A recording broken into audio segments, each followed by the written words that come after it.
Assalamualaikum warahmatullahi wabarakatuh. Perkenalkan, nama saya Fikianto Buinga, pembimbing kemasyarakatan ahli muda pada Balai Pemasyarakatan kelas 2 Gorontalo. Pada video kali ini, saya akan memaparkan aktualisasi pengawasan program pembinaan di Lembaga Pemasyarakatan kelas 2A Gorontalo berdasarkan rekomendasi hasil litmas pembinaan awal. Balai Pemasyarakatan kelas 2 Gorontalo merupakan unit pelaksana teknis di bawah kantor wilayah Kementerian Hukum dan HAM Gorontalo. Bapas Gorontalo berlokasi di Jalan Tinaloga nomor 01 Gorontalo. Berdasarkan Undang-Undang nomor 22 tahun 2022 tentang pemasyarakatan, pasal 56 ayat 5, pengawasan sebagai salah satu bagian dalam penyelenggaraan yang digunakan untuk memastikan pelaksanaan syarat dan program yang telah ditetapkan. Tahap pertama dalam prosedur pengawasan adalah koordinasi dengan Kepala Balai Pemasyarakatan kelas 2 Gorontalo. Berdasarkan rekomendasi litmas pembinaan awal yang dilakukan oleh pembimbing kemasyarakatan, maka Kabapas menunjuk PK untuk melakukan pengawasan.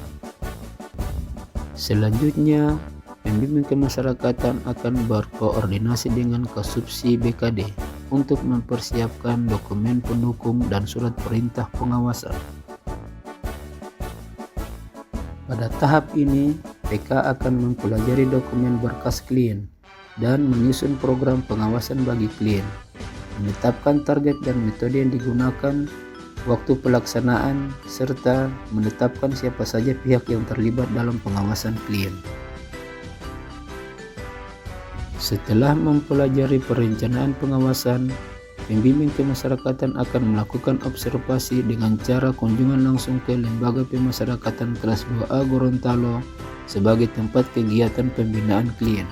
Sebelum masuk ke ruangan pembinaan program kegiatan untuk melakukan observasi kepada klien, terlebih dahulu pembimbing kemasyarakatan menemui PLH Kepala Lembaga Pemasyarakatan untuk berkoordinasi terkait izin melakukan pengawasan terhadap program pembinaan di dalam lapas.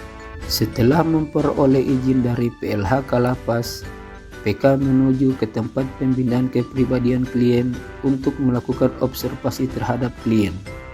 Dari hasil observasi yang dilaksanakan, diketahui bahwa klien aktif melaksanakan sholat 5 waktu tepat waktu, baca tulis Al-Quran, dan pembinaan rohani yang dilaksanakan oleh Lapas Gorontalo yang bekerja sama dengan penyuluh agama Islam kantor Kementerian Agama Kota Gorontalo.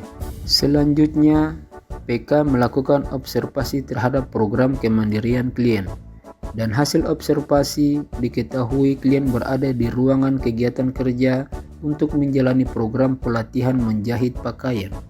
Setelah melakukan observasi terhadap klien, PK melakukan wawancara terkait dengan program pembinaan pelatihan kepribadian dan kemandirian di lapas. Klien merasa senang karena mendapatkan aktivitas yang bermanfaat selama menjalankan pidananya di dalam lapas. Selanjutnya, PK melakukan wawancara dengan petugas lapas selaku wali napi.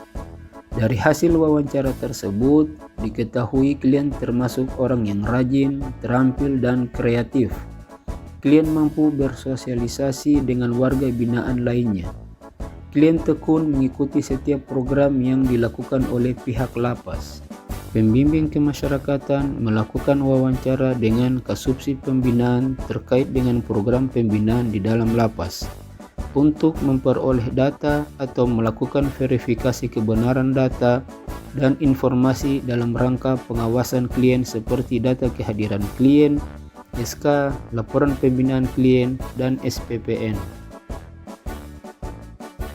Setelah melakukan pengawasan di Lapas kelas 2A Gorontalo, PK membuat draft laporan berdasarkan dokumen-dokumen hasil pengawasan yang telah dilakukan, melakukan evaluasi dengan memberikan solusi dan rekomendasi terhadap program pembinaan yang dilaksanakan oleh klien. Selanjutnya, PK mengikuti sidang TPP untuk melaporkan hasil pengawasan dan melakukan penindakan sesuai dengan rekomendasi sidang TPP yang telah disetujui Kepala Balai Pemasyarakatan. Langkah terakhir adalah membuat laporan akhir berdasarkan hasil rekomendasi sidang tim pengamat pemasyarakatan. Demikian video aktualisasi pengawasan program pembinaan di dalam Lembaga Pemasyarakatan kelas 2A Gorontalo. Sekian dan terima kasih.